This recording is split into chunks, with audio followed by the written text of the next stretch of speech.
Welcome back to the Nullified Take channel on YouTube, where we've got the TNT takes on the Challenge All-Stars 4 Premiere Week. That's right, I'm your host, Chris, and with me today is my fellow co-hosts here for this episode. I've got Kahuna on my right-hand side, my ride or die, someone that always comes back every season to talk to me about the challenge, and then also Angel Cake from the Angel Cake Entertainment channel, who's a true veteran, a true pioneer of this game when it comes to talking about the challenge, and I'm sure someone that is very excited about so many legendary veterans coming back out of retirement to play this week. But I'll start off with Kahuna. Kahuna, how have you been? It's been a while. I feel like it's been a whole week, and normally we talk about once or twice a week, but it's been a slower week because Australian Survivor is no longer on.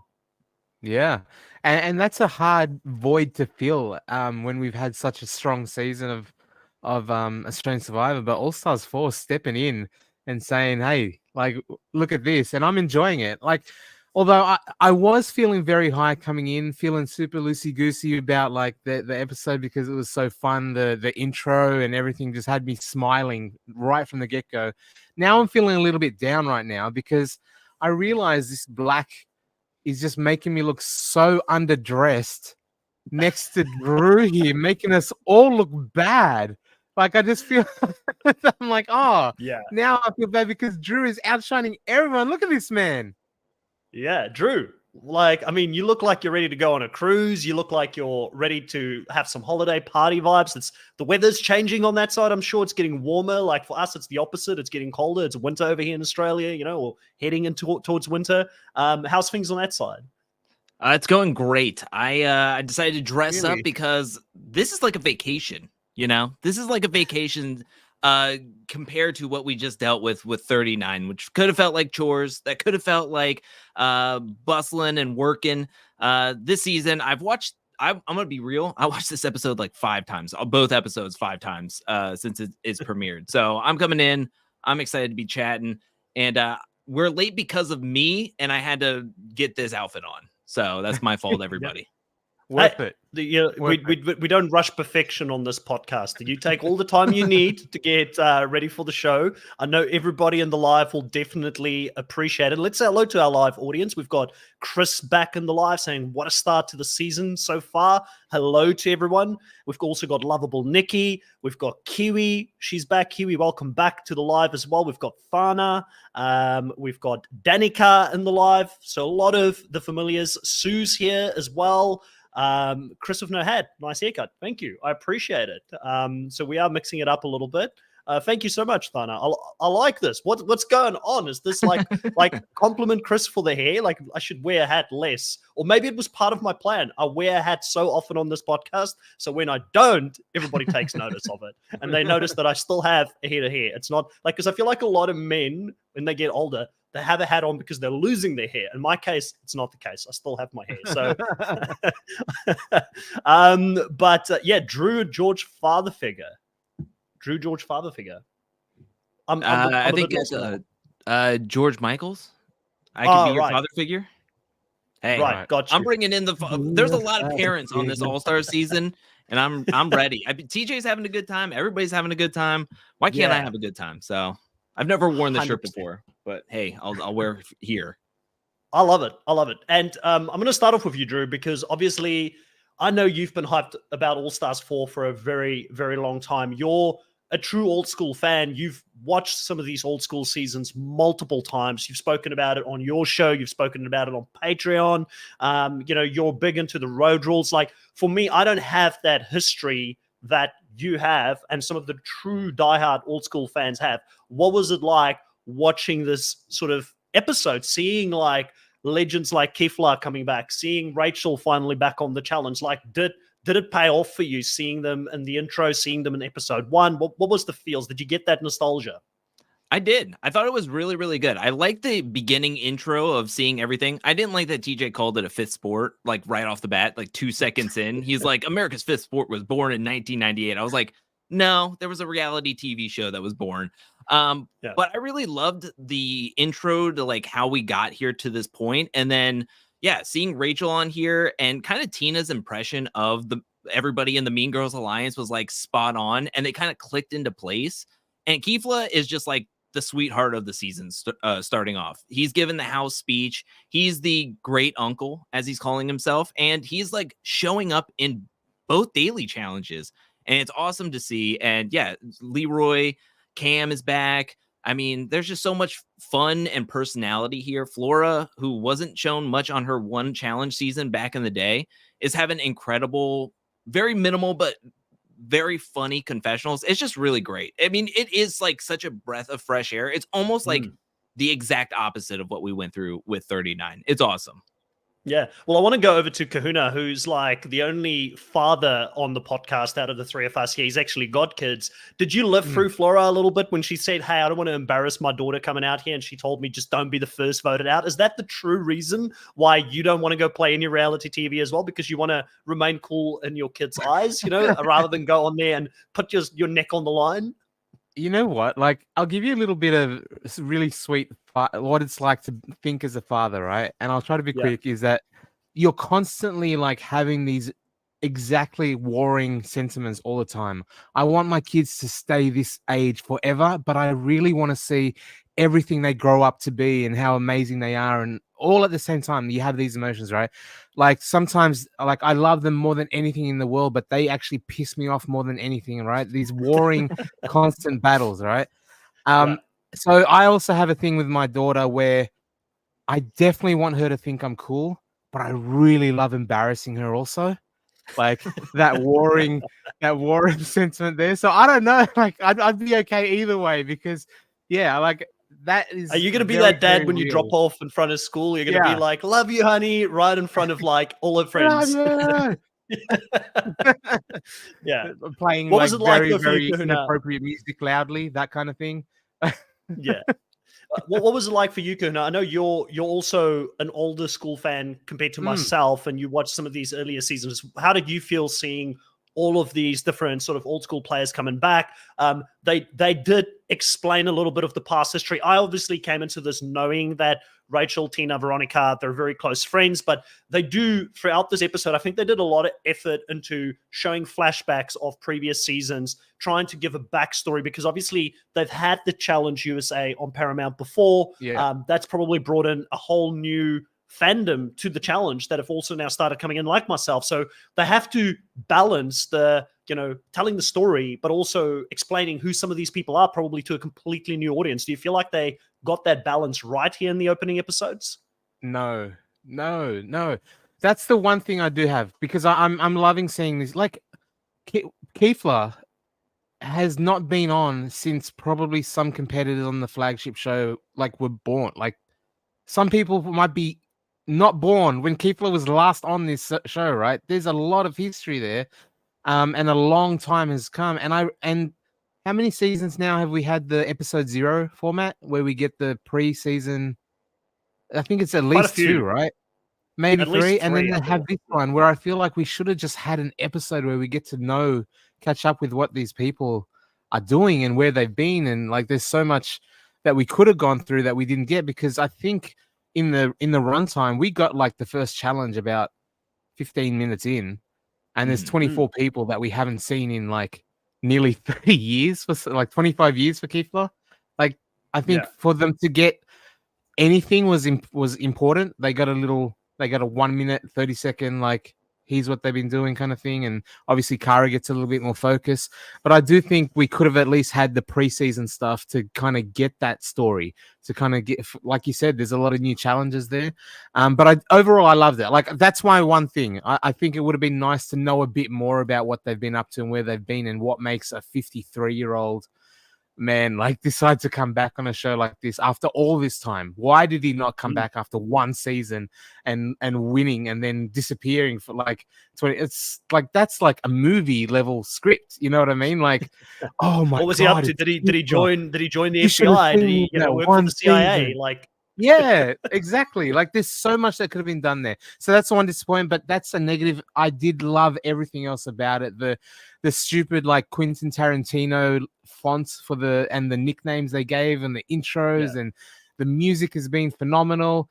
Like one thing it has taught me is obviously we know now they made the right decision in swapping the airtime, the like 39 in this. Like imagine coming from that into 39 Yeah. ready for 40. Like, you would have just been like so down on 39. At least this way, we now have 39 done, and we're enjoying All Stars 4 to then hopefully have an amazing 40. That I think that they probably made the right decision in holding this back. Kind of controversial on maybe that point, because you mentioned that you would have liked to have seen more about what they did since they went on to the original seasons of the challenge.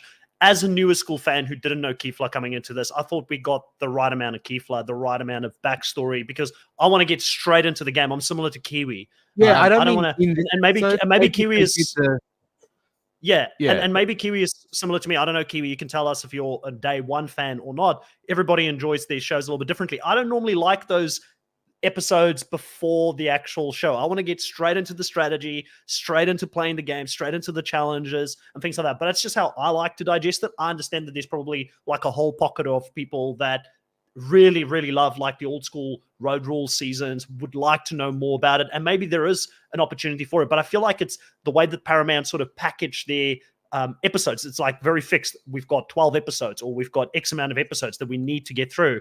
And I think if you want to keep onto the newer fan base who don't know all of the backstory, you probably need to balance that out and get into the action as quickly as you can. And I felt like the person who got the biggest intro of all, it's got to be Cara Maria, right? Chris says that it's been a while since Chris, the restraint of not mentioning Cara Maria for so long. We're 10 minutes into this podcast. No one's spoken about her.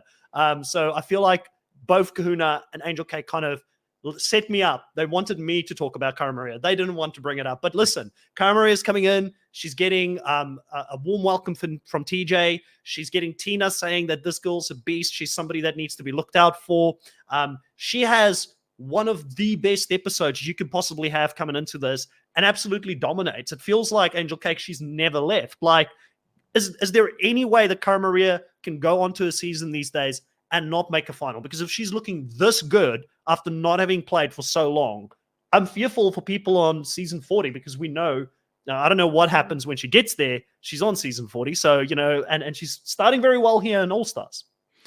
Yeah, it's actually really, really impressive, because, I mean, you see how difficult this first daily challenge was. I mean, it's not anything like too overcomplicated, but just the execution of it is so difficult with the incline, with how hot it was. I mean, we saw people laying on the ground. Brad's drinking so much water just to stay hydrated. People are complaining about the heat, yet it didn't even look like Cara was really even sweating. It looked like she was glistening in the sun as she was just like going from puzzle box to puzzle box to puzzle box.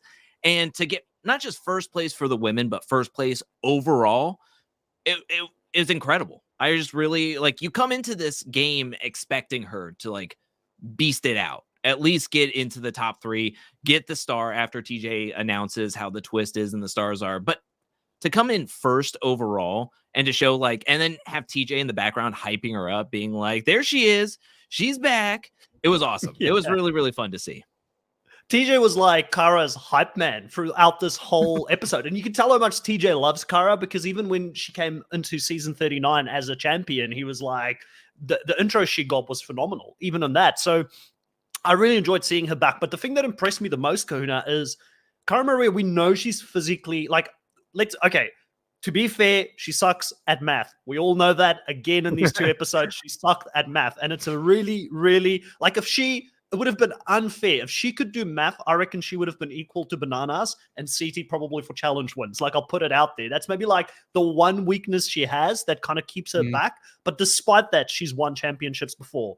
And she's won a solo championship against men, especially knowing the theme of this season being that you're going to have to beat the men to win at the end if you're a female. And there's a lot of reference to that with Rachel saying a woman's going to win, and, Cara Maria coming back having done it before. They kind of throw those hints out there that it's possible, and they want people to believe that it is possible, and she probably can do it. But the thing that impressed me the most, Kahuna, is how good she is in the political game. Like, once again, comes in, she wins a star, not knowing the consequences of winning that star. She's going to have to play defense this whole season, but she's in different pockets, talking to different people, and showing us why she really is a social sort of great player of this game as well. She's got the physical side, but she's also got that social side that I think is going to play dividends this season for her.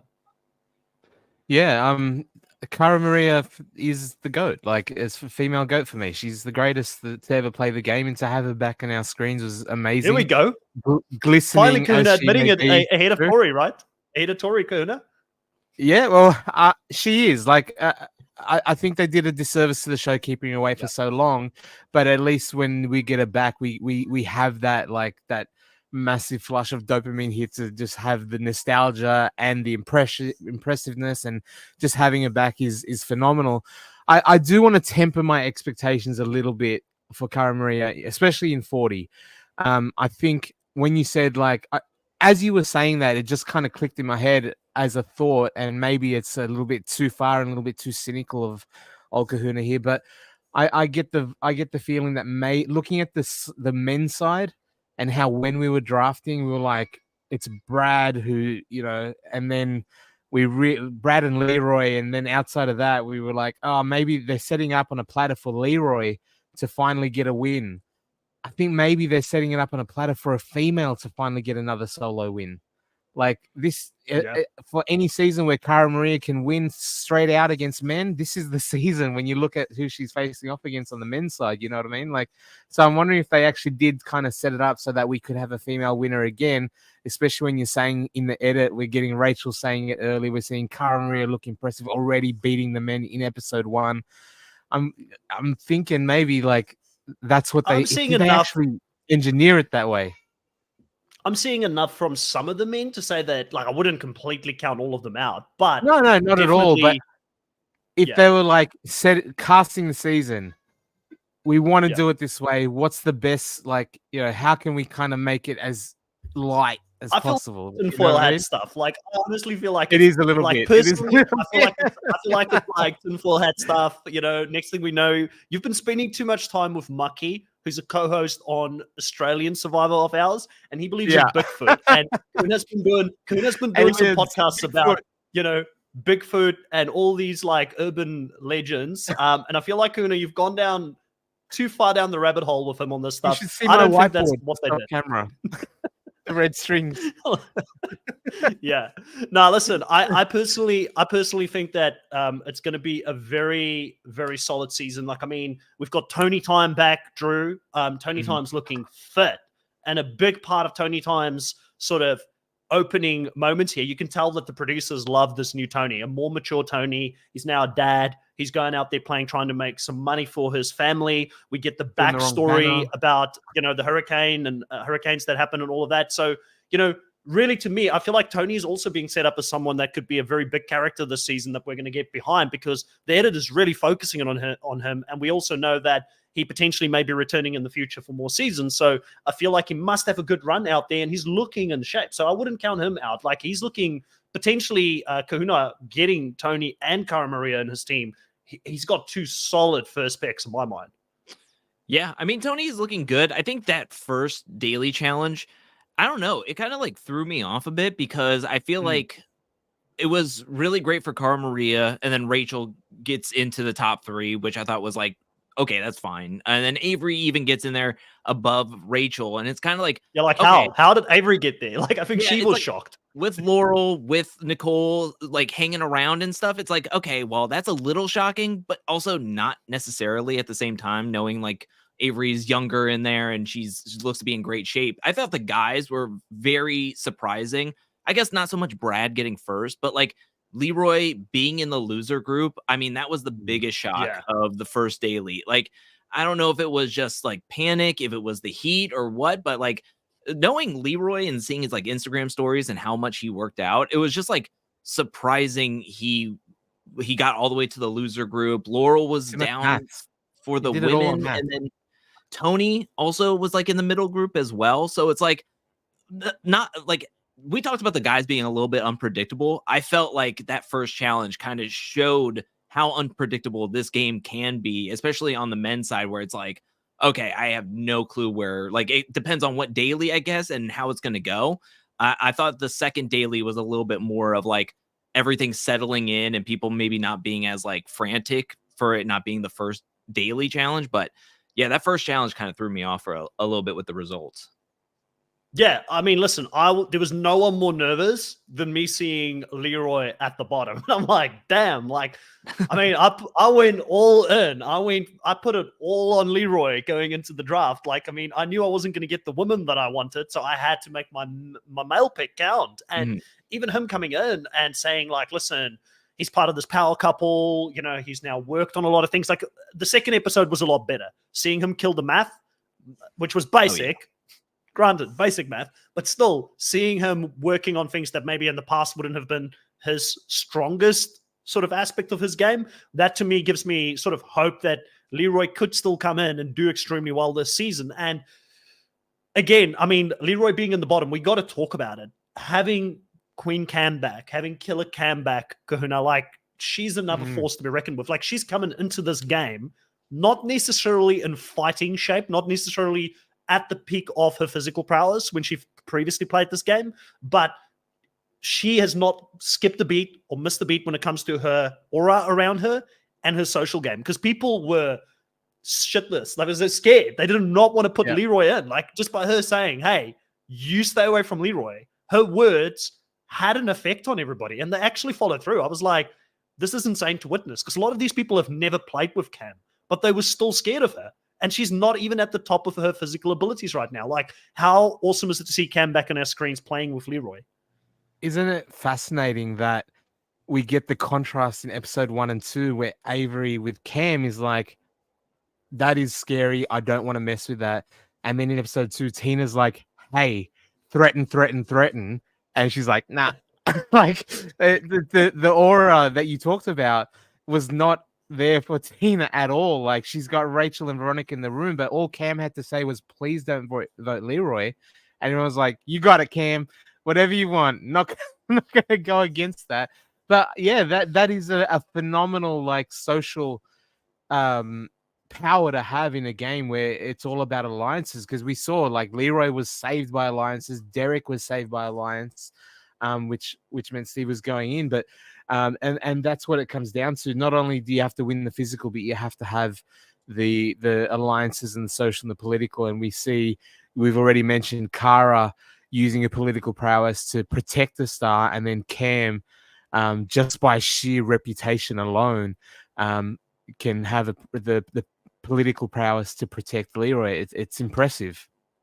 YouTube Big Cat here says that on the Challenge podcast, both Cam and Leroy said that they did not work out before All Stars 4. So I don't know how much time they had before All Stars 4, knowing that they were going to go out there and play. She's 8 months after giving birth. Yeah. Like, yeah. And Leroy's a full-time, like, he's got his own business. He's like a barber now, you know, like, I mean, so the most workout that he does is with his hands. And we all know that, you know, he's not going to be doing the same type of hand jobs that Steve would be doing out there, right? So, like, that's not going to be the thing that's going to get him across the board.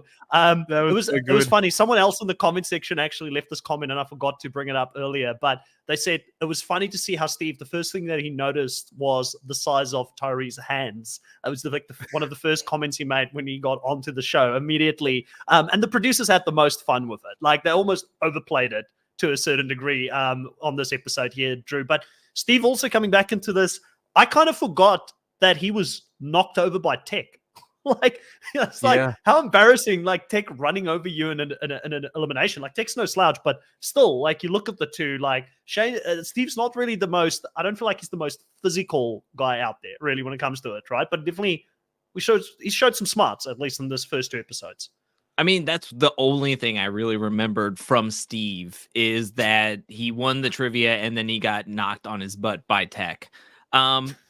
And that's why I didn't have him very high in the rankings when we were doing the draft and everything. But he came out and played. I mean, he showed that he had a focus on wanting to compete. He came in with some funny confessionals, and then he was able to get the job done when it came to the elimination. And I was pretty impressed by Steve, as well as somebody else that he was a castmate with on his Road Rules season, as well as his first challenge season on the Gauntlet, is Adam.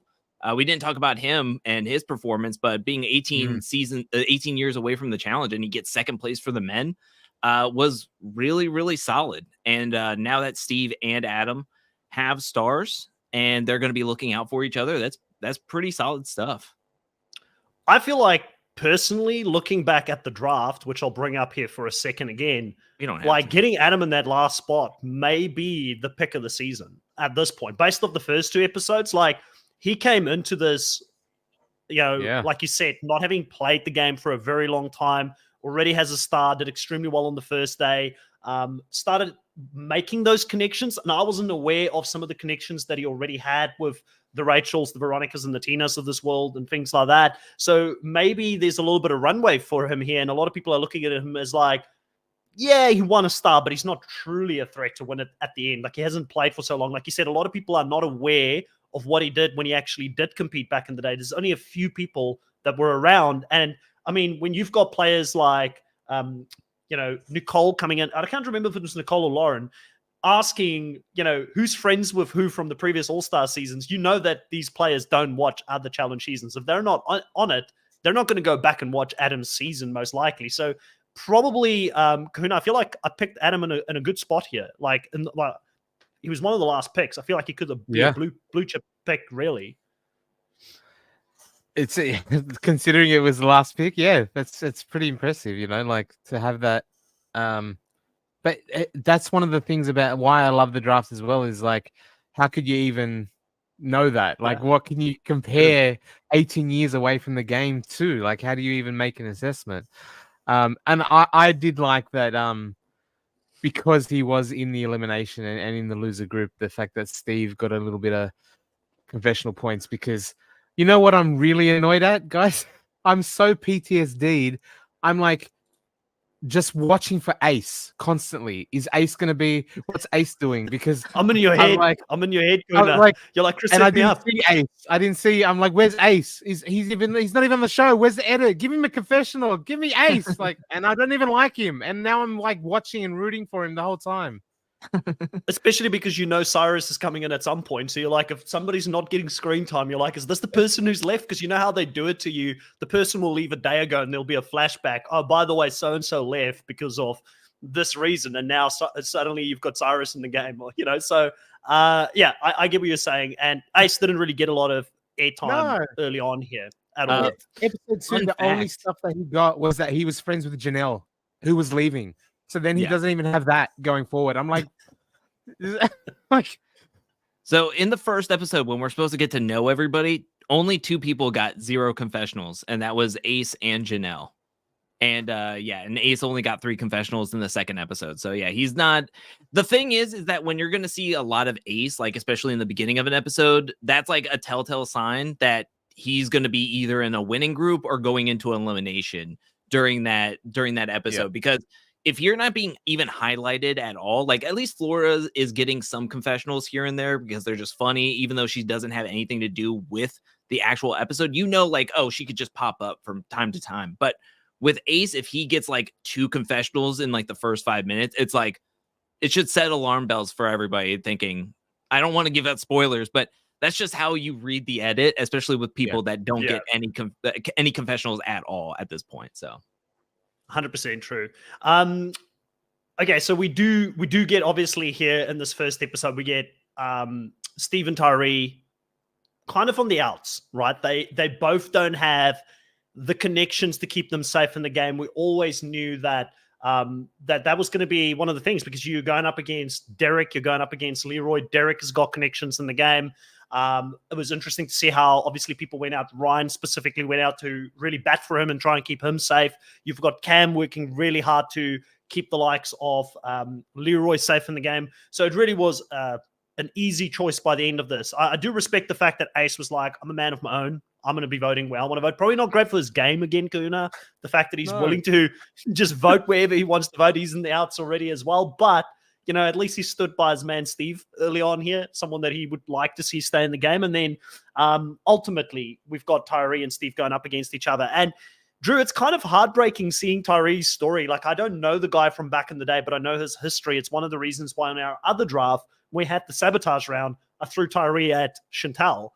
And it had the biggest reaction in the live and in the even with us doing the actual draft, but it's kind of sad to see someone constantly fall back into the same habits of going in early. And this time, probably it wasn't his own fault, because Tyree actually looked like he grew quite a bit. Like he's like, I've got my temper under control now. I want to play a good game. Even TJ wants him to come back and play the game. But he can't find himself outside of that first round elimination, early elimination sort of rounds. And he's not really great at eliminations. It looked like he could win it, but then got outsmarted by Steve in the end.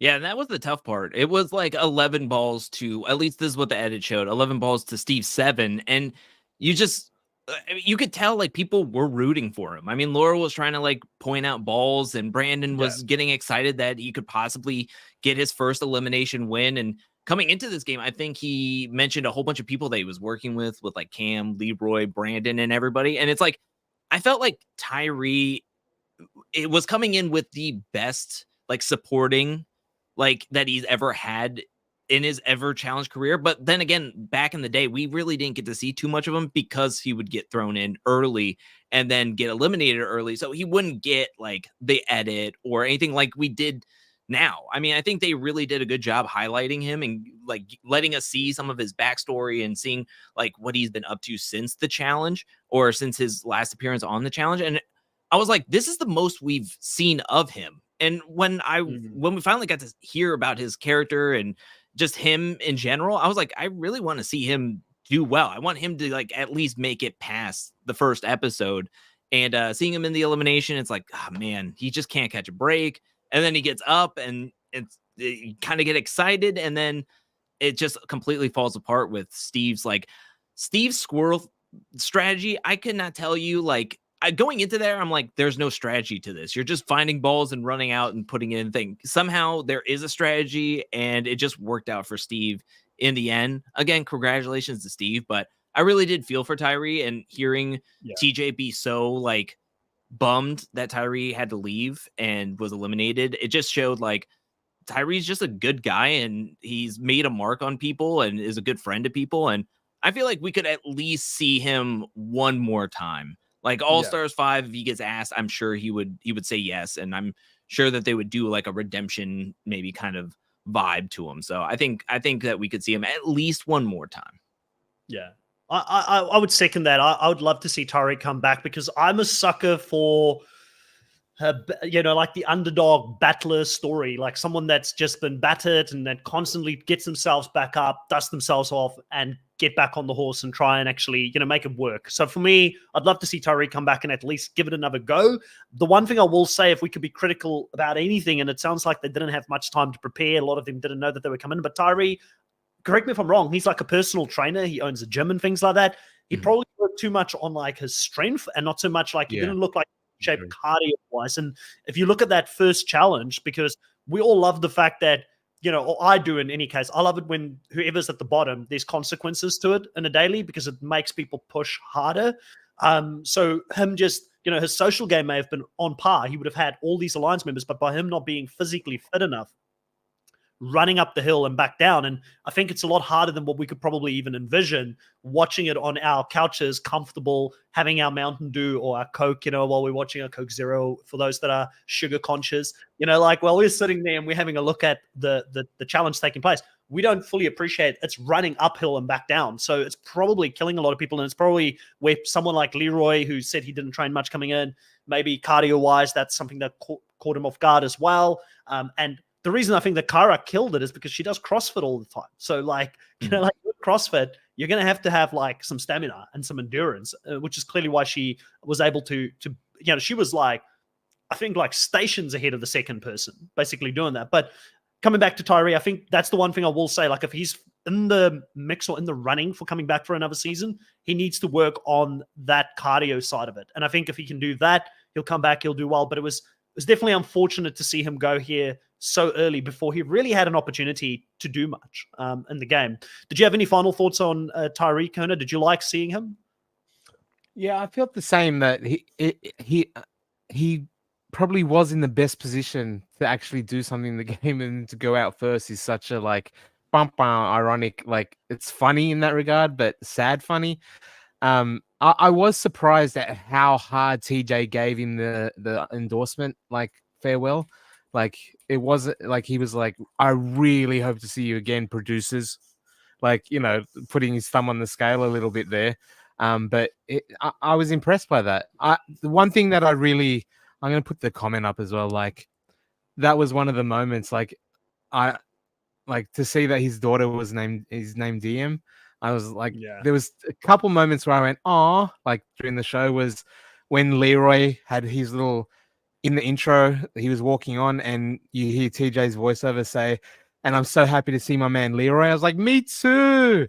And then that moment to see that Tari named his daughter DM, I was like, "Oh, that's really nice," because my last name is Brown. And if I had another daughter, we were thinking about maybe DM Brown, except my wife was like, I don't want to name after someone on the challenge. I just like the name. But yeah, so that could have been a thing, but to see that he did that was nice. Yeah. Yeah. No, it definitely is. And a big part of the first 2 episodes, and we haven't spoken about this at all, but I feel like there's so much that we can dive into here. Obviously, Laurel comes back. Nicole is back, Drew. The first 2 episodes, like, it was a bit uncomfortable to watch at times, to be honest, seeing them having to like move past each other, not interact, clearly knowing that Laurel still has feelings for Nicole, and Nicole knows this as well, makes it very uncomfortable for me to watch. And I feel like, dare I say, I feel like this season it's not going to age well for Laurel. It's not going to look good on her either. What's your thoughts on this whole situation? Like seeing both of them there, it kind of, I was excited to see some of the drama, but now that I'm seeing it on my screen, I'm like, yeah, I don't really want to, almost don't want to watch it like between them, to be honest.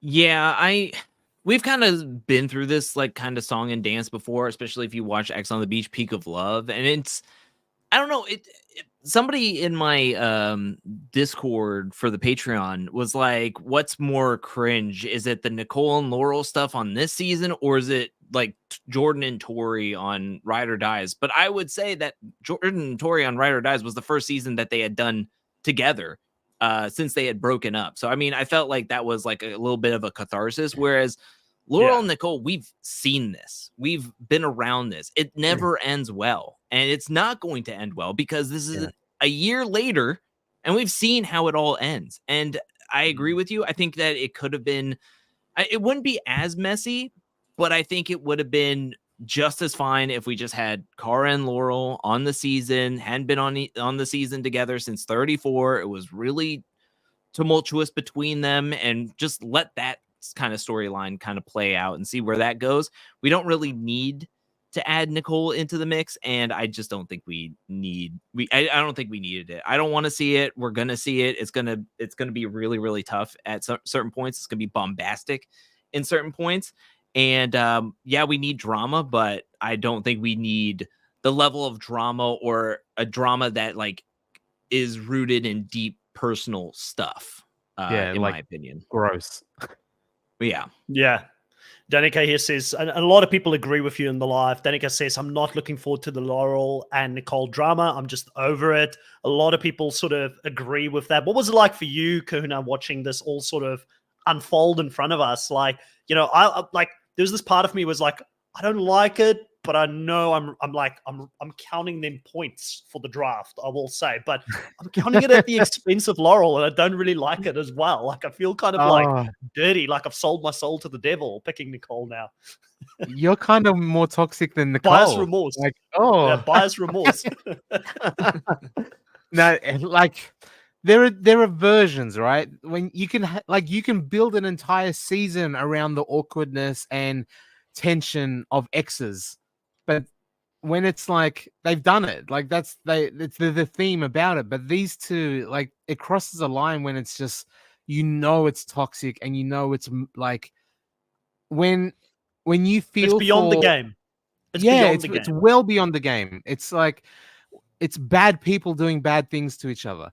And when, as much as I think Laurel is a phenomenal competitor, when she's coming off as the good person, it's not a great look. You know what I mean? That means Nicole in this situation, at least in this pairing, has done so much shitty things to her.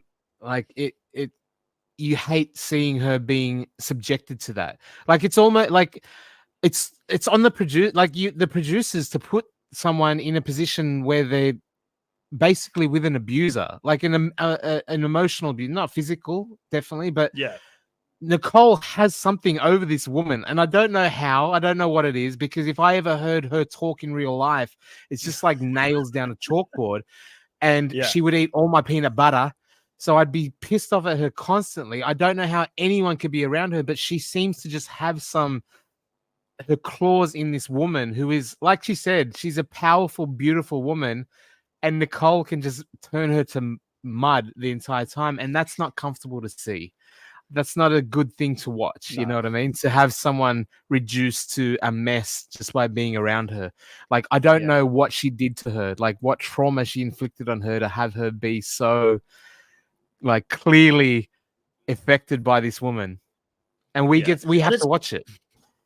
And it's kind of strange because I will be honest, everybody knows this. Like when it comes to Laurel, I'm not her biggest fan. Like I don't necessarily like Laurel all that much. Like I know a lot of people are going to be like, "How dare you? She's one of the queens," and she is. I'm not taking any of her reputation away from the challenge as a competitor. There's something about her personality that kind of grinds me a lot of the times when I see her on my screen. But I don't want to see her being treated in this way or being in this, like you said, toxic relationship, or feel like she can't get away from almost like the person who's abusing her, like mentally at all. But I do agree with Chris's comment here, even though what Nicole's doing is bad. I think Nicole's comment about, her acting, she's 37-year-old, but she's acting like a child sometimes. I think that's the thing that annoys me about Laurel sometimes. Yeah. There's this thing about her personality where I'm just like, I just don't get it. But it's a strange relationship. I don't really like talking about it. I do want to move on from it. But before I guess I move on from it, Lena does make a very valid point here. She says that, let's not forget Cara's also in there. So they didn't just put Nicole and Laurel in there. They also put Cara Maria in there, who we know Nicole kind of had, like, she crushed on her before she did on Laurel. So I feel like that all is done very on purpose, and it's going to be interesting to see how that relationship unfolds. I do want to say one last thing before this. Yeah, go for it. If anybody wants a little bit more backstory on all of this stuff, it is, I'm not trying to self-promote or plug or anything, but it is like in one part of the Cara Maria docuseries I made when we get to the Invasion of the Champion stuff, and there was that love triangle between Cara, Laurel, and Nicole. I go into like a little bit in depth with the Nicole and Laurel stuff, not like super in depth and go into their own story, but there's a reason that Laurel and Nicole kind of like, or Laurel has this like thing with Nicole and how tough it has been on her. And I'll just say love makes us do crazy things, but also Sudani, I think, said it correctly in saying that Nicole is a serial cheater, and all that time keeps on trying to get back with Laurel, and knowing that maybe Laurel is trying to be this like big, strong, tough person because of stuff that happened in her personal life. I'm not going to get too deep into it, but again, it's in the docuseries if anybody wants to get a little bit more into the mindset of everything. But there's stuff that happened, and then it shapes you, and you try to put on this persona or this thing of like, I am stronger, I'm steel.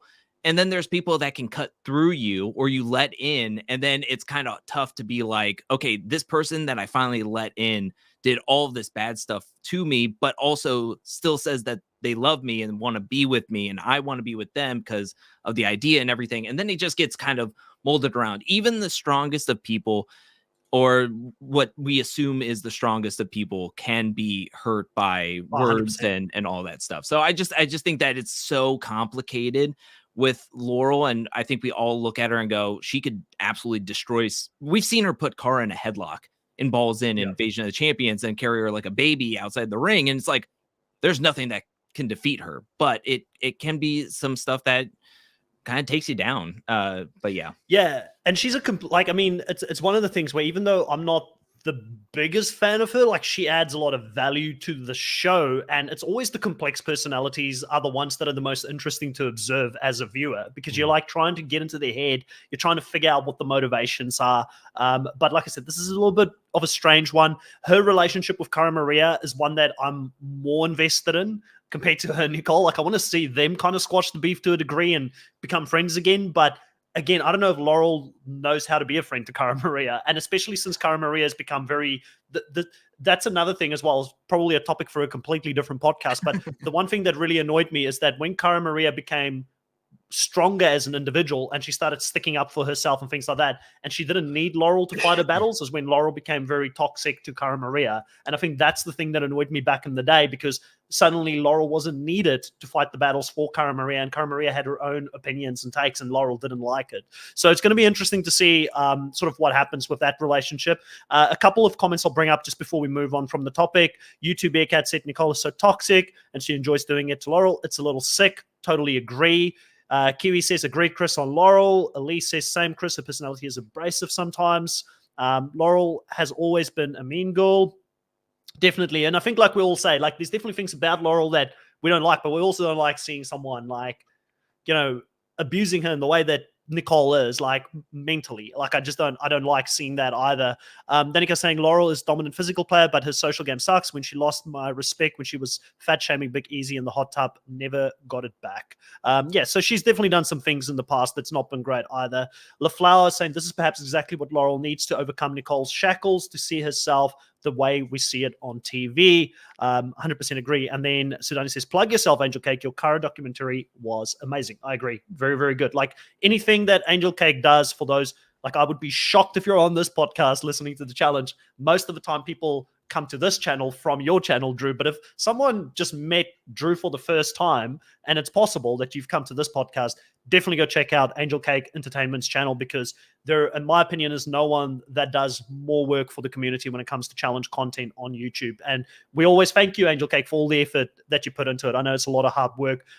We simply, on this channel, hit record and talk about the show for an hour. You actually have to do some editing, some research. Like, there's a lot of thought that goes into it. And yeah, definitely MTV and Paramount or the production team should look at, you know, using more of your content in the future. Shout out if any of them are listening, get Angel Cake on the team, because clearly your passion is there for it. We really appreciate it. So yeah, so I guess moving on, and it's a difficult one to segue from, let's move on to the other very interesting part of the first two episodes. Ayanna. Like, Ayanna is back, and it was not enough, Kahuna, that she had her salad moment last season. Like, the last time she was on, she had, you know, eating the Greek salad or whatever salad it was, moment, which was big TV. We talked about it.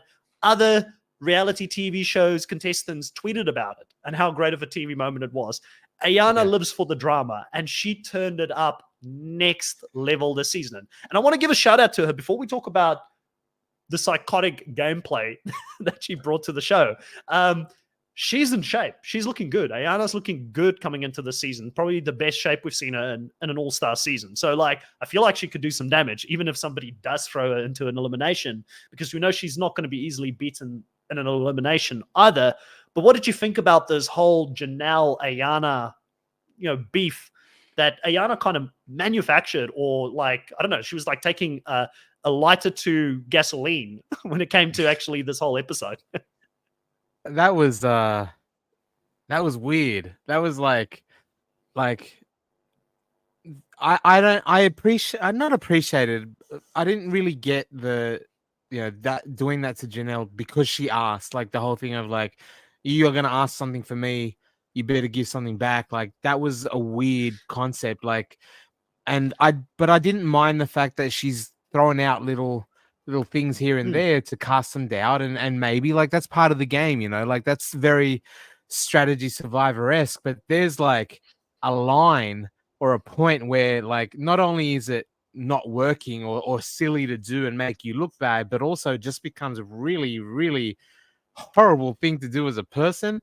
And she, I don't mind her like tripling down on the move. But, you know, the weirdest thing for me was when they had the conversation by the couches and before the nomination, where Janelle comes in there to the house and says, I didn't say this, and Ayanna's like, see, this is what she does. She always cries. She plays the victim. And then she walks away dancing. I'm like, what are you doing? Like, you're so obvious that you're playing up for the camera. She's dancing in front of the housemates that she's just lied to. Like, clearly anybody with a little bit of emotional intelligence would know she's putting on a show. Like, it was just so bizarre to me. But I agree with you. Like, the initial move is good, but she went triple, quadruple down on the move, basically. Like, when she's literally screaming and crying she then uses that to like at that point you just like quiet. Like you've laid your trap. Let it kind of if Janelle looks bad, okay, that's what you wanted, right? But she just wanted to like jump on her and just completely stomp on her when she's already showing like I don't know if she can read body language at all, but she was like not okay, and she just kept like pouring more fuel on that, and that's yeah, it's toxic as hell. Like I sound like such a snowflake because I'm focusing on the toxic behavior, but it was just too much.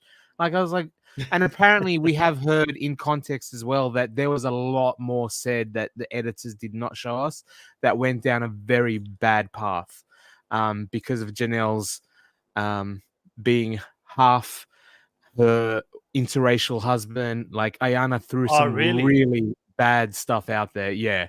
This according to some of the other challenges like Jasmine and stuff. Like there was some stuff wow. left on the editing floor that would have made her look even worse. So yeah. Well, nothing has been confirmed by it. There's like the T accounts have said it, and a lot of the challengers, I think Darren said it in the chat, but I had my Patreon was scouting, like going through every podcast, the Leroy and Cam Patreon, the Jemmy stuff and everything. Like everybody has said it is worse than what was shown, that we did not get anything like as much as it was, but there's a lot of speculation of what was being said. There is some rumors that she was Ayanna had not just been fighting with Janelle, but like Cam, Leroy, Brandon as well. Like a lot of other people. There's a lot of things being said, but it seems like the challengers aren't allowed to speak. Lobel Nikki posted in my Patreon Discord about like Genesis made a comment on Instagram saying like, hey, I almost was brought in because of this situation. I don't know how much I'm allowed to say. Janelle replied to somebody who said, hey, you need to get up and say your piece. I would love to hear your side. And she's like, I'm so limited in what I can actually say about this. Cam and Leroy, who was a part of it, but is not giving out very many details. So, I mean, it's very interesting that it seems like everybody either signed an NDA or is very like contractually like obligated to not say anything and has to be like silenced about at least certain details. I mean, Jemmy reached out to both Jasmine and Janelle and said that she spoke with both of them, yet did not go into detail about anything. And Jemmy's not even on this season, or she could have said that she could have not named them and said whatever, but they're not even saying anything because they don't want it to come back to them. That's how serious it seems like this stuff is. And it's just, I don't know. It's just so wild. We are missing a lot of context, but yeah, it just knowing that it went beyond game. It's not just what it showed in the edit of like, oh, she said she wanted Jasmine. And then it's like, no, I didn't. And then I'm going to quit because I didn't say I wanted to go because Jasmine. There's so much more that went on. That's like, it's crazy. It's crazy not to be able to hear all of that. And I'm with Kiwi on this because to me immediately it was so bizarre that Janelle quit. Like, I mean, this is the same woman a couple of seasons ago that had a back that was killing her, and she still went through the show. She still competed, like, in a final and nearly won the final. A lot of people believe she should have won the final. And she came into the season so confident and saying, like, hey, I'll go up against anyone. I don't care. I want to get the star. I'm here to win. If I don't have the star, I'd rather go early. Like, it was a bizarre the way that it was edited, and didn't realize, because again, my week, unfortunately, I'm one of those jobs that, I work pretty long hours in the week, so I don't get to spend too much time on social media to see a lot of these extra things. And I'm always afraid when it comes to the challenge, things get spoiled very easily, and I hate being spoiled on a season. So I try and stay away from it as much as I can throughout a season. But seriously, upsetting to hear that, because, I didn't realize it went to that degree. But you could just tell, like, something with Ayanna, like, I feel like there's something wrong there. Like I said, that moment using the tears, dancing, for Leroy to get upset in the nomination speech. Like, I mean, Leroy's like, that was insane. It takes a lot. It takes a lot to get Leroy. Yeah. Like, if someone did that, I'd be like, she's not like, what are you doing? Like, what is happening right now? There's clearly something wrong with this person to sit there and just talk nonsense and gibberish for 45 minutes, they said.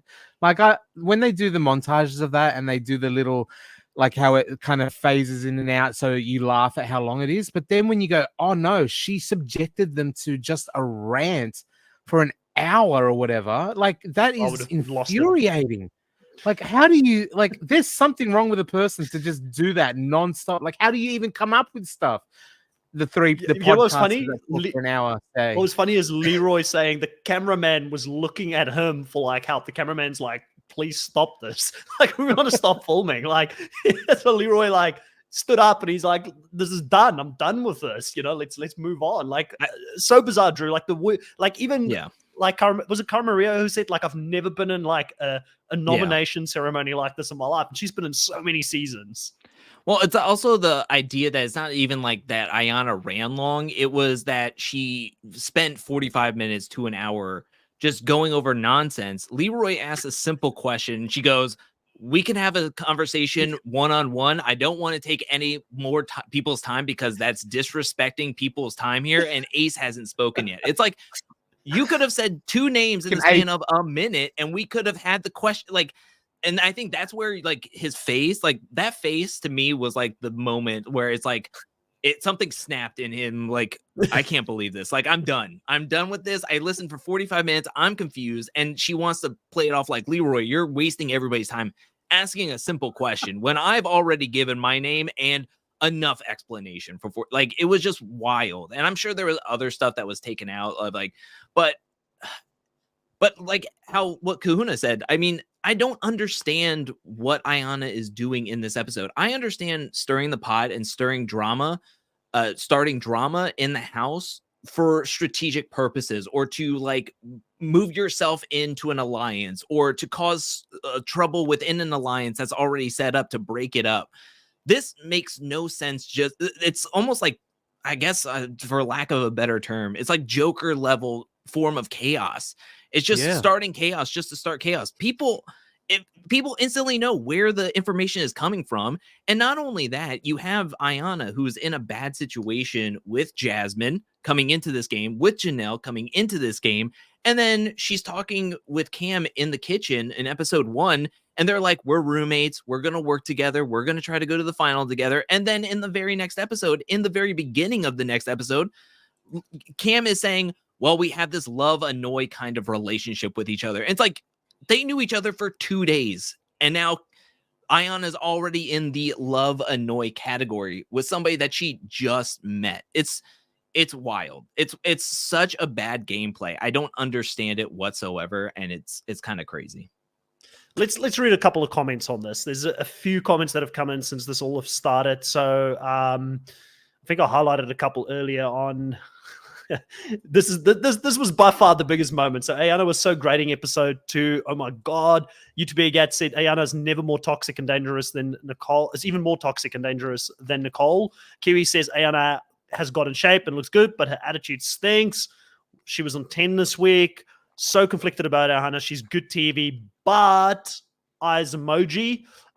Goofy says, I didn't know Kefla or Flora, but I love them. They are awesome. Also living for Cam Roy's return, and the Mean Girls are back. This cast all round delivers, except for Ayanna. She sucks. So yeah, more focus on some of the awesome people that have come back, I guess, than some of the Ayanna drama. But it seems like most people here are just saying horrible across the board. Everybody is sort of on that. And then this comment is a very interesting one where Frank says, if it's serious, then TJ would give a lecture on the person quitting. And it's probably serious because of it. Because TJ didn't say, well, Janelle quit, or this is so horrible, or anything like that. There wasn't much reference made to Janelle leaving the game. And I think the biggest difference here, when you see people like Leroy and Janelle and that react in the way that they do, you've got to remember that these people are not in their like mid-20s anymore. They don't want to put up with BS. Like, they're grown-ass people with like professional careers outside of like the challenge. They've got kids, they've got families. Like, they're coming back definitely because there's some great money at stake, and it's a little bit of that nostalgia. But I think the producers will have to be careful about, like, I know Ayanna probably won't be back in the near-term future because of some things that are going on in her personal life, but there is a line that you have to draw. You want to create TV, but you also don't want to make it to the point where a lot of other people that we would love to see come back that maybe haven't come back yet look at All Stars 4 for moments like this and be like, yeah, I'm kind of past that in my life. Like, I don't really want that to be a thing that sort of affects me in my personal life or my professional life outside of the game. And I feel like that's why Janelle made that move. Does that make sense, Drew? Like, I feel like there's this balance that the producers have to like run, because we want to see a bit of the drama, we want to see a bit of the fun, but when it gets to the point where it got this week with a couple of topics around Ayanna and maybe the Nicole stuff that's going on, I feel like that could also have like a negative effect in drawing some talent back into All Stars 5.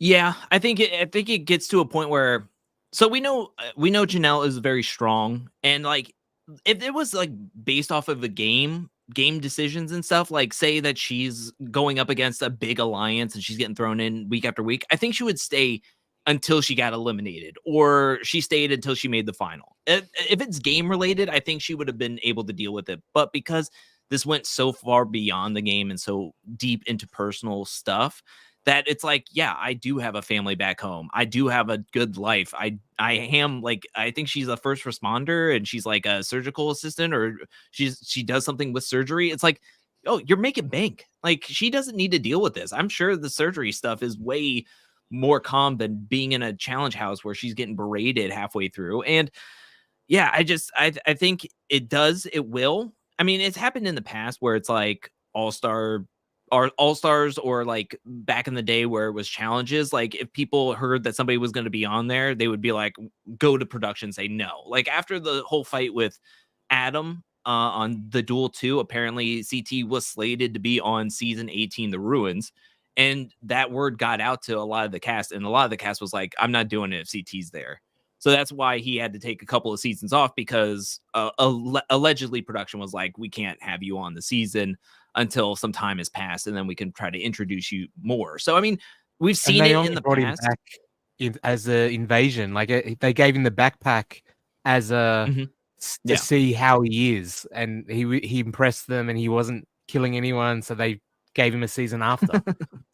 Yeah, exactly. So, I mean, it's happened before, and yeah, for All Stars to be a smaller filming, a smaller cast, I think people will say like, all right, I would like to know who's on, or you can hear it through the grapevines, and then you could see people probably like piecing out or not wanting to do it, which is sad. Yeah, so interesting here. Lizzie saying, I'm 5 minutes behind now, just getting to the Janelle situation. According to Zach, he's got her book next week.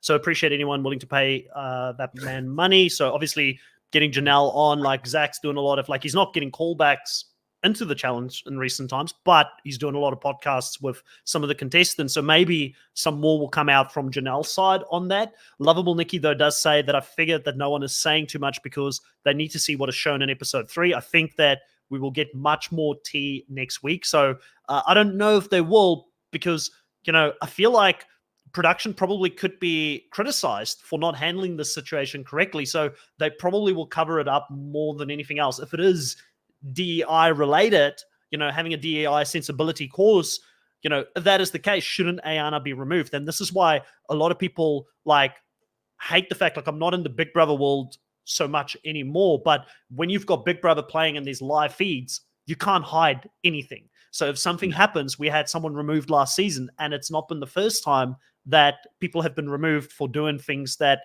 are racial. So yeah, it's unfortunate that some of these things have gone on. I wasn't even aware coming into this podcast that was what was going on, but it definitely gives me a better understanding of why someone like Janelle would have, you know, left the game, because quit doesn't almost feel right. Like, it sounds like she made the right decision for her in her own mental state to just remove herself from that circle. And it's unfortunate because these games can bring out a different aspect where if it becomes very tribal. So even if you see someone doing something wrong, if you know it's going to jeopardize your position in the game to get to $250,000 at the end of it, you probably will do things that you shouldn't be doing or cover up for people you shouldn't be covering up. And it's not ideal, but people are there to win $250,000. They have taken time away from their busy schedules to go play this game. So there's a cost associated with that. You know, like certain people could be working on their business, could be working on things outside of the game. So it's not ideal. I'm not making excuses for the rest of the cast, but clearly it's a complex situation that we won't know the full story here. Like, it's very hard, right, Drew? Yeah, I do want to say two things. One, if you don't have the money to pay for Zach's thing, I mean, there is Reddit, and people do it for Reddit karma. They'll put a podcast notes. I do think that Janelle probably won't say too much or go too much into detail about this. One, this happened over a year ago. Not saying that that's going to excuse anything or anything like that, but I just have a feeling like if people are still being so quiet, like how many people were in that house? 23 people plus alternates, and nobody is speaking up just yet. Like somebody would have jumped at this to say and spill the tea to somebody, one of the cast members that are or ex challengers, to say everything. So I don't think that it will be too much if Janelle is going to be on Zach's podcast. As well as I think because Ayanna is going through the recovery and everything, I think that it could be poor taste to kind of like dump all of this stuff and rehash it and kind of make her look really, really bad as she's going through a really, really tough time and her family's going through a really tough time. Like she's already getting a lot of the brunt from everybody because of the edit and everything. And I think it just like dumps even more on her if she's going through all of the stuff that she is. So I just highly doubt that even if Janelle goes and does a podcast next week with Zach, that she's just going to be like, she said this and she said that, and she's a terrible person and all this other stuff. So I think the timing and everything also plays into a factor, as well as I think Janelle just wants to like be past it too. I think she's been able to get back into her life. We're probably never going to see her on All Stars again. I was surprised we got to see her after All Stars 2. And then after dealing with this, I feel like we'll never see her again on the challenge, which is very sad. But yeah, I just feel like she's like put this behind her and she's good to go. What? I thought was Janelle in the 40 rumors? It could have been. Maybe. Could have been. Maybe at some point. She might be one of the errors. In the era, she would gladly play with Bananas rather than Ayanna. Yeah. Ayanna wasn't even anywhere close to that. No, she knows Ayanna's not showing up for Eras. That's for sure. She's on 40. I think that means, you know, I'm glad that she obviously was not to the point where she's closed the door completely, and that it clearly wasn't enough of a impact on her to keep her away. Like if she can move past 40 is massive. Yeah, season 40 is massive. Like I feel like if there is a show to come, like let's be honest, like it was kind of funny hearing TJ at the beginning of the episode 1 say we've kind of created this multiverse. I'm like, okay, we're heading into the multiverse of the challenge now. But like, wouldn't you rather want to play on the flagship show? Like I feel like if you get a call for the flagship show, again, obviously more time, and a lot of people don't have that time to commit to a longer filming schedule. But season 40 is kind of going to be a big deal, you know, like this is like the biggest season that they've had on the challenge. I feel like anyone that could make it happen, you know, would try their best to be on a season such as that, because you're going to be seen to be playing with people that are the best from different eras going into that season. I do want to move slightly on from this whole situation because we've spent a bit of time on it. I want to talk about Cam's cheeky strategy gameplay here, trying to get Laurel or Nicole to throw themselves in to go up against Tina. Kuna, what was your thoughts on the cheeky gameplay by Cam here? Trying to, you know, still like, you know, players going to play while drama's going on. Cam's got her eyes on the prize, trying to get some of the very strong competitors into the arena very early on here. Yeah. Look, and even for them to go against each other. Like you guys just take each other on. I don't know how much of it actually was manipulation, because I feel like it makes sense. Like Laurel does want to smash her head in, get it out of the game, get a star. You need it at some point. Like you need to go into the thing. Like you need to win a star. And if it means that you actually have the opportunity, because how often are they going to be teamed up where she can actually go against Nicole specifically? And like she said, if she saw it as a ball, if it was balls in or hall brawl or something, I think she would have jumped at the chance, to be honest with you. Like, I don't think it was 100% manipulation. It's clever, definitely by Cam, but there's some merit to it, and it would have had some actual thought behind it had the challenge actually been appropriate for Laura. I think she would have loved to get her hands on her, like genuinely. And maybe in more ways than one going forward, who knows? Yeah, I think both would have jumped at it. I think we would have seen, like, I know Tina isn't like a pushover or anything, but I think if there was something physical, like a pole wrestle or something like that, I mean, once you heard like you got to remember codes and something to do with your brain. I knew Nicole completely shut down and was like, Yeah. ain't no way. It sounded too complicated to me in any case. It's like, what the hell are we doing here? Like, like I didn't even know how it was going to play out on the screen. Like, it felt like one of those eliminations where I was going to be like, is this, maybe it makes sense when you're playing it against each other, but is this like the best thing that we can do for TV right now? And the first one was kind of underwhelming for me as well. Like, it feels like the last two eliminations have been done on somewhat of a budget to me. Like, you know, it doesn't feel like high level at least. But yeah, I'm with you 100%. I love the idea of the prop makers that had to make these giant video game controllers and do a retro thing, and then they're like, no challenge to like, oh, come on, man. All that work. I had to make these bloody controllers. I spent all day on that. Yeah, shout out for those that had to get everything set up for this elimination.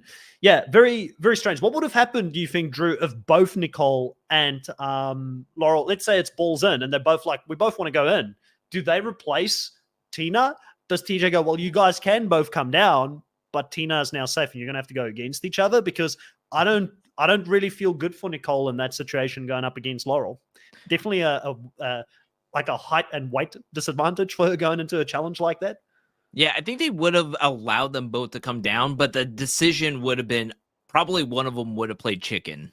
Like if it was balls in, then it would have been like neither probably Laurel or Nicole want to go up against each other. They see Tina down there. They want to go up against one of the people that lost in the daily challenge. They're looking at that like.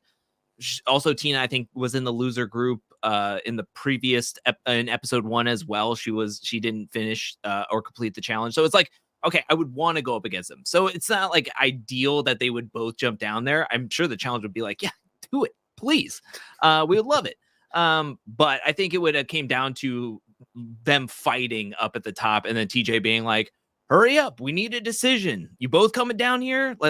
And then it would have pushed somebody to been like, Laurel runs down there, and then Nicole just has to sit there and be like, do I run down there? And then she just like stays up there. So he did ask Laurel first, but I think if it did come down to it that both wanted to go down, it would have been either both or one has to bow out. Yeah. I think you flagged that one there. Darren says cheat codes up, down, right, left, right, start. The Konami. This feels like a game effect, Kona. It is up, down, left, right. Darren, you forgot the BA. You wouldn't have got it. Up, down, left, right. BA start. Just so you know, that's a classic Konami code. I'm lost. It's cheat code for every Nintendo game, and you like get into secret menus and all that sort of thing. It's old school. Probably, I'm showing my age there, and so is Darren apparently. Are you across the street? Did you know about this cheat code at all? Like, because it went completely over my head. I mean, I don't know about the Konami, but I know like I used to go on to like games.coms and stuff and Simpsons Hit and Run. You open up like unlock cars and stuff and like different outfits and stuff, and you can get them for free if you put in the actual cheat codes. Game Sharks were huge when I was a kid, so it's like you don't even need like to know cheat codes. You just put in Game Shark and yeah. This code is so popular; it's made it into songs and all that sort of thing. Like. Yeah, it's you see, like growing up in South Africa, we didn't have Nintendo or anything like that. We had offshoot. We had like the Chinese knockoff versions of it. I think it was like called Game Boy or something like that. I can't remember. It was something completely different. And being growing up, I was more on PC games, so I do know about cheat codes like GTA, get unlimited money, unlimited lives, and stuff like that. But it was never like on a controller, so completely went over my head. Apologies for those who are not into gaming at all and are so bored by this conversation right now. One thing I'm disappointed not seeing the elimination is if they had actually used that. I have a feeling. I do know Contra, if you're setting it up, they would have done it. Yeah, Contra. Yeah, I know Contra. Yeah, I definitely remember that from like the TV game, like way back. Like I was pretty young when that came out. Yeah, so obviously we get Tina here automatically getting a star because no one goes down to take her on. Yeah. And Tina ends up taking Avery's star. Weird. Like, Drew, what was that like? Seeing, Avery having worked so hard on episode 1 to get into the top 3. She has one conversation with Tina, doesn't take lightly to it, does her own thing, and then Tina comes back and is like, hey, I'm going to take your star here very easily in the game. Do you like? It feels kind of like Justice for Avery is kind of what I want to say. Hashtag justice for Avery. Like, she actually worked for it. Tina didn't really work for it. It fell in her lap. Yeah. I mean, that was a huge point of contention in my review and recap, and even the comment section video that I put out today on the channel, because there was I was very clear that it just doesn't make sense to me that, I mean, somebody said that why didn't Jasmine have to come down and play? I mentioned Genesis, who was on location as an alternate. I mean, she was there. She was on location. She's there to play. Like, even if she's coming in just being thrown to the lion's den to play in an elimination, it's like she should have been able to come in there and at least if Tina wins, she fought and won the star, instead of this whole thing of like, Laurel, you want it? Nicole, you want it? Well, yeah, forfeit, you get a star. And it's like that's kind of like when back in the island where Abram asked people to vote him off, and then he just handed his key over to Dunbar, and then Dunbar had the key until way late, until Evelyn took it from him. And it's like, you didn't earn that. It's crazy to me. I understand you shouldn't punish Tina because that's the rules are the rules, but it's just so bleh. It was so anticlimactic. That whole the episode 2, I understand why they wanted to do a doubleheader, because episode 2 I felt was anticlimactic ending, that if we only had episode 1 this week, only episode 2 next week, it kind of would have been like, wow, that episode 2 kind of went a little downhill, in my opinion. That's how I think that's why they decided to do 2 episodes. Yeah. But yeah, it's not strong enough to stand alone. But with episode 1, when we get the good feels and the vibes from episode 1, you can let it go. We'll move past the end, because we had so much drama and stuff in a full double episode release, you know. Mm-hmm. We spoke a little bit about, I guess, the daily for the first one, and that was quite physical. What did you guys think about the daily for the second one? Like, where they had to get into this van, Kuna, and then got spun in the air. Like, it looked like something that I wouldn't want to be taking part in. Like, you must feel so nauseous getting out of that bloody van, and then they've got the radio going on the whole time, and they have to like decipher everything with the code. Did you like it? Is this like one of the ones you'd love to get into? Yeah, not that I would necessarily like to get into, but I did enjoy the fact that, like, I like the production of it, like the show of it. Like, we got the spinning van in the air, which is what the challenge is great for doing, is the spectacle stuff. But the fact that they tied it into get a crane, they're like, it feels like they've got like a some sort of promotional quota or deal with crane companies each season, and they're like, we have to get a crane in at least like 3 times the season, and make it like they first get the crane sorted, and then they think about the challenge that they're going to use the crane for. That's what I kind of like. Yeah. We have a crane now. Let's work backwards from there. Like, like let's reverse engineer this challenge. Yeah, I like that they had the Winnebago to bring up the road rules, and the way they did the radio announcements was just fun. Like, like you mentioned before, playing Grand Theft Auto, like the way they were doing the announcements, I kept getting the San Andreas radio, like over like 87.2, and like I do, besides doing podcasting, I do community radio pretty often as well. So I like appreciate that, and it kind of tickled a part of my brain to have that be TJ Lavin's voice coming up with these promos. It was fun, but it also had it used a lot, like the spinning, the having to remember, and then the maths involved. It kind of had a lot of aspects to it, so I thought it was fun. It was a good little challenge, and to have the spectacle, the spinning van in the air was great. Yeah. Shout out to the challenge for like ham fisting Leroy getting absolutely decimated in that 30. They showed it like multiple times when he quote unquote retired back in 36 as his tribute. They showed that, and then they couldn't make it a full episode and a half without showing it here. And it's like, my goodness, like they just want to play that moment over and over again. And it's like, can we all relax on that one? That was actually legit scary. Please. Yeah. That was traumatizing, man. Like, I remember that was like one of the first seasons I ever watched, and I was like, that was like one of the first seasons I ever watched, and I was like, people legitimately get taken out in this show. It's insane, compared to like Survivor where they've taken away any of the physical stuff, any of like the contact type of situations. But yeah, it was interesting. They definitely do milk it. It's kind of like the banana backpack. Whenever Bananas comes back, CT's on the same season, they have to show the banana backpack, or like it's one of those classic moments. But yeah, totally agree. It was great to see the RV come back as well. I didn't really have the road, like I said, I don't have the road rules sort of background, but I remember seeing the first season of the challenge where they also had like the RV in it, and they went to New Zealand, right? Like, so that was like quite interesting seeing the throwback to that, and then seeing that Kefla even has the tattoo, which is insane. Like he's like die hard, when it comes to that. But yeah, overall, very interesting, very fun daily challenge. And then last thing I wanted to comment on before we get into the point situation, because I know, Drew, you crunched the numbers and you're ready here to talk about the draft and how things are going. Killer said probably a bit early to get a star in the game for Tina, and Avery did mention that. So I think that's kind of good that Avery is being seen as the smarter person in this situation. It's like, yeah, she's got the star, but is it really the move right now? So if you read into edits, I feel like it means Avery probably has longer legs in the game compared to, or like she'll go deeper probably compared to Tina at this point, just based on an edit, based on one little clip. Could totally be wrong still on that, but very interesting. And I do agree, having that target so early on, it's actually one of the things I think is going to make it interesting to watch how Cara Maria deals with that pressure so early on, because and I like the fact that they didn't tell them about the stars and the fact that they're going to have a bounty on their head before they finish that challenge. Because I think a lot of people would have gamed it, probably tried to not get into first place or kind of be middle of the pack. So I really like the way that they did that. I thought that was quite smart by the production team.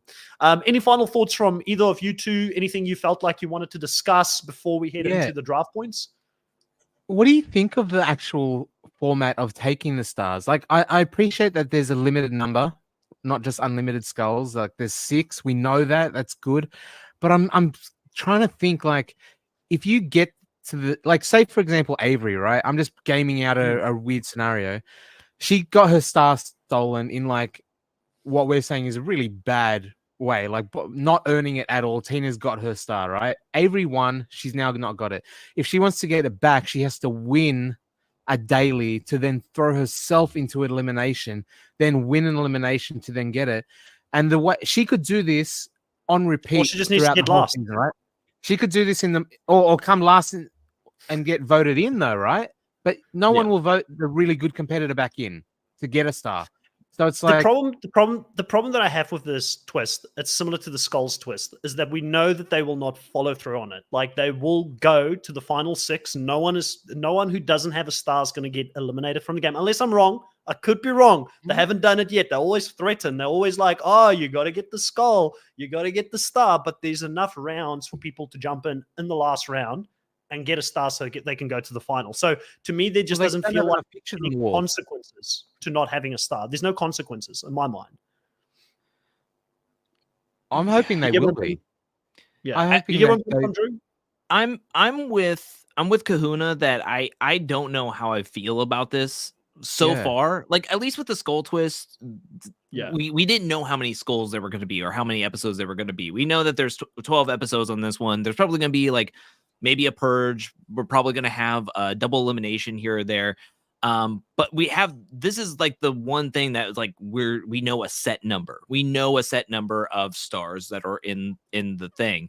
But yeah, it just seems like there's such a roundabout way of having to go and just even have an opportunity to get your star back. It's almost like it's almost like terrible to have your star this early in the show. Unless to me, for the women's side, I think nobody wants to mess with Cara or Rachel, and I think that one star that was Avery's, now Tina's, is going to bounce around to a whole bunch of people. But what if like Cara and Rachel, right? They're scary. Or what if, like I said, if Avery does this cycle and repeat and gets back and works her ass off and has the best season we've ever seen, and then on the final women's elimination, you get your star stolen and there's no chance to get it back anymore. Like, I don't possible. like that you can't and this is my your star. Like you need, like if I earn the star, I want to be able to defend it. You can't just take it and I have no opportunity to do anything about it. Is weird to me. Like, I agree. I reckon. I reckon they should the limit. to get a star. You should call down a star. Like call the Yes, star take down. it Let from the star them. defend. You take my Yeah. star by beating me, not by just beating some rando. You beat no one, and you take my star. Like I was gonna say, you beat and not just Jasmine. that. She literally beat no one. And not just that, you can have Leroy beat someone in elimination, and then Tina could lose a star by Leroy taking it and giving it to Cam. Like, so it does. I don't know. In theory, it's an interesting concept. I don't know how I feel about it. And then the last part of it is, I don't know if it's actually going to have any consequences, or if it's going to be like the skull twist where production will not actually purge anyone who doesn't have it. Like production may decide we'll just go long enough until everybody has an opportunity to get a star, which is what they've done with the skull twist every time they've done it, which is why the skull twist to me, who cares? Like, it's just a gimmick. It doesn't have consequences. So it's going to be interesting. I mean, we'll probably have to review it by the end of the season. I think all of us are on the same page. We're like, sounds like it could be a fun and interesting idea, but let's see how it plays out throughout the season. It's kind of where I'm sitting on it. Yeah, I'm anything else optimistic. Yeah. Was there anything else you wanted to bring up as well, Drew, in regards to the season before we sort of head towards the draft? No. I mean, we don't even have to talk about the draft if you don't want to. I'm just throwing it out think there. Yeah, listen, I think we got you all dressed up for the podcast, like you made sure to jump on here. You at least we got to give the people what they want. They want to know, where are we sitting on the draft right now? What does the points look like? My one last thing for the episode that I didn't realize how much I missed and appreciate the fact that grown adults are allowed to swear. And the seeing it on TV. So I feel like maybe Drew might, if the way he's feeling right now, is it something that you want to swear about, Drew? Hiding the points? I just want to throw it out there that I am last place in both drafts by a pretty wide margin. So the original draft, I don't have up on the screen right now. You could probably talk through that one really quickly. That's the one that we all did like a year ago before these people. We just knew the cast. They didn't even start the season yet. And then this one was closer to the end. So maybe if you want to talk through the original one, just at a very high level, and then we'll get into this one, I guess. Yeah, I can do it real quickly. In third place is me with 62 total points. I lost Janelle, so I am down to only 7 players. So remember, I have 62 points. In second place is Chris with 82 points. Yeah, that's right. I'm down 20 points already after 2 episodes. Wow. And you have everybody still. And by the way, that's the one that really matters to me, because I've got Cara Maria as my first pick, and that's the one in my heart that truly matters, right? Oh, you crushed it. You had Brad and Cara as your top 2 picks. So, and they were the first place in the first episode. And then Chantel is in first place. Although she lost Tyree, she's in first place with 103 points. Wow. There's 20 point difference between all of us. It's kind of nuts. Yeah, that's wild, actually. Is this one more competitive? The one with Kahuna as well? Yeah, I would say so, because taking it back to our quad, I am in 4th place, last place, if people want a clarification, with 51 total points, which is great. Love it. You still have all of your cast members, at least, like full team. Everybody. Yeah, everybody. The only person that lost somebody was Chantel, because she lost Janelle, which the crowd lost Janelle, by the way, everybody. Chantel is like the sidecar person in this motorcycle, and you, the chat, lost Janelle. That was your decision. Just remember that. You have to live with that. Live with the consequences. Third place is Kahuna with 53 total points. You're only 2 points ahead of me out of last place. So 4th is me. Kahuna is 3rd.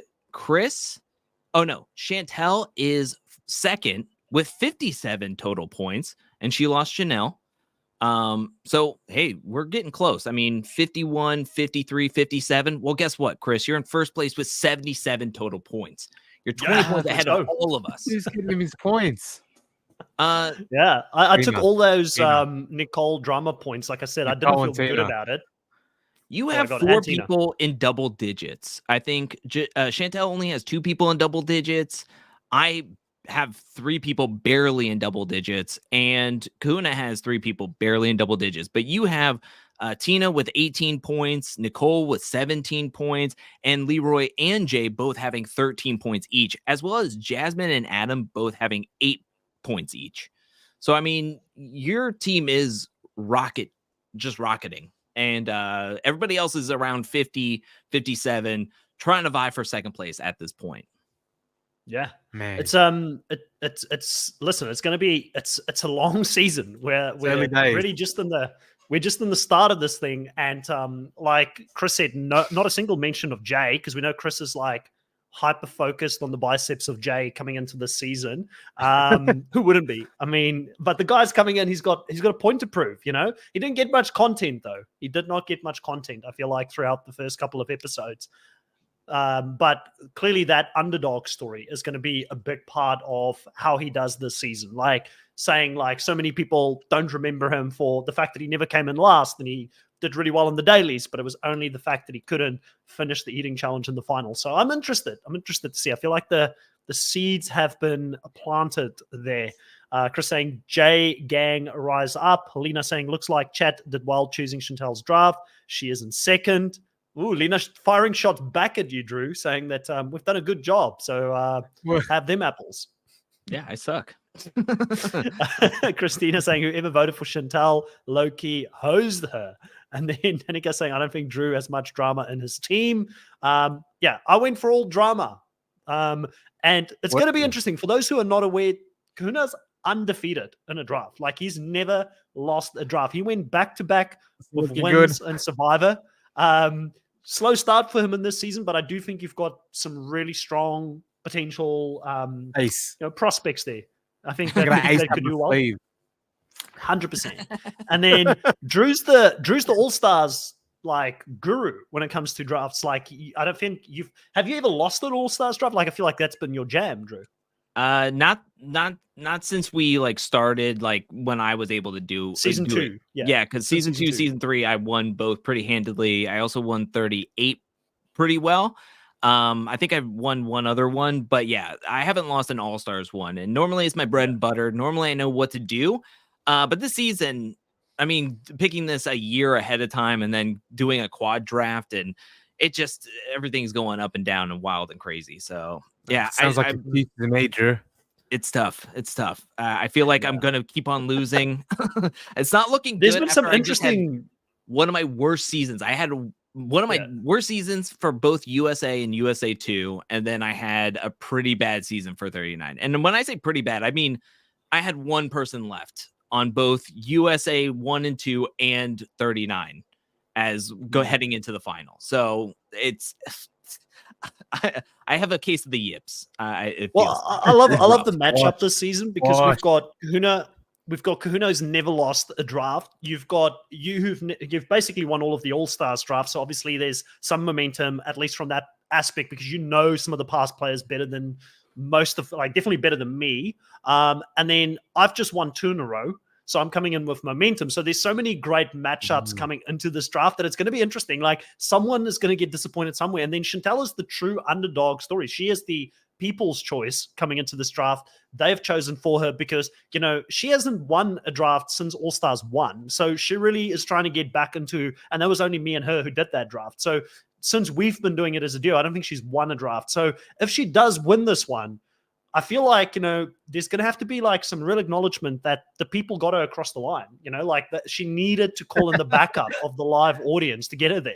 Like, is it truly her win if the people gave her that win, Kuna, is what I'm trying to ask, you know, like, is it the people's win or is it Chantel's win? You know, we need to know these things. Look, some people can do this and some people need help. So, you know, this.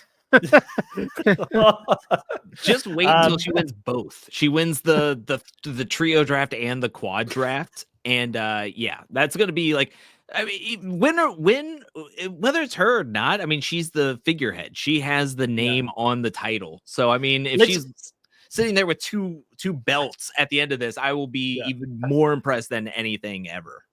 Listen, we need to remember this. Right? She went onto her podcast to talk about the draft afterwards and be like, they set me up. They clearly don't want me to win this. So if she does win it, does it prove that Chantel's read's completely off and the people's read is actually more on it because they knew better than Chantel coming into the season? I love it. It's like, there's this like, you know, love-hate relationship between her and the people who chose her team for her this season. So I'm kind of invested. If I'm not winning it, I kind of want Chantel to win it. So I can be like, Chantel, you remember that time when you said that the people didn't know what they were doing when they chose your team? Like, I feel like we need a public apology for this if she does win this season.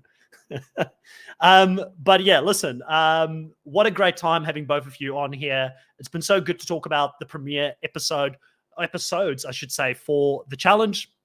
If everybody in the live really enjoyed it, if you're new to the channel, it's the first time you've come across it, please consider subscribing and putting a like on the video, putting the notification bell on. That way you get informed the next time that we do go live. And the more people we have following the channel, like I'd love to get, like I'm interviewing a lot of Australian survivors right now. In the future, I'd love to have even challengers come onto the podcast so we can talk to them. Like, you know, so obviously getting people subscribing to the channel helps with credibility because a lot of people do in this superficial social media world that we live in. Everybody looks at the numbers first and they're like, oh, he's only got like so many subscribers. So continue to support, please, in that way. It's completely free to do so. And before we shut off here, Angel Cake has got the final say. Angel Cake, what is happening on your channel? What should people be aware of? What is coming in the next couple of weeks? Well, I just put out 3 videos this past week. So this upcoming week for the channel is going to be pretty light. It's going to be some promo stuff for the Patreon as well as some shorts and then the review and recap. I'm hoping to get a what if video done that I'm going to be going deep diving into like a specific point of the challenge and if a butterfly effect happened. I want to do that. I know I have another hot takes video I'd like to get done, but what's coming out this upcoming week is I'm working on a Traders US season 2 CT Trishelle and Bananas, basically the whole game breakdown of diving into that season and how the winners won that season. And I'm going to be posting that. It's probably going to be an hour long. And I'm going to be posting that on Patreon, my Patreon earlier in the week, hopefully. And then some other content that I'll also be working on. So yeah, it's just a lot of fun stuff. I want to just do a lot of fun stuff. I did a 10-year retrospective on free agents, which just turned 10 this past Wednesday when All Stars 4 premiered 10 years ago in 2014. Free Agents premiered season 25. Wow. And I wanted to go back and like see how everything went and how it changed the trajectory of the game. And I really had a fun time putting that video together. It's up now on the channel and I put it up on this past Monday and it was really, really fun. It made me want to do like more stuff like that. So I'm looking forward to doing more in-depth historical stuff and just some fun things all together. Yeah, amazing. Go check out Angel Cake Entertainment on YouTube. Trust me, you're not going to be disappointed. This guy works around the clock to put great content out there for challenge fans. Looking forward to seeing what thoughts you have on traders as well. That should be very interesting as well. And, you know, if you do join the Patreon, it's a great community on Discord that talk about all things reality TV related, not just the challenge. And it really is a great community. Everybody in the live, thank you so much. We really appreciate your great insights, your questions, taking part in the conversation. It's been great. We will catch you next week for episode 3. See ya. Bye.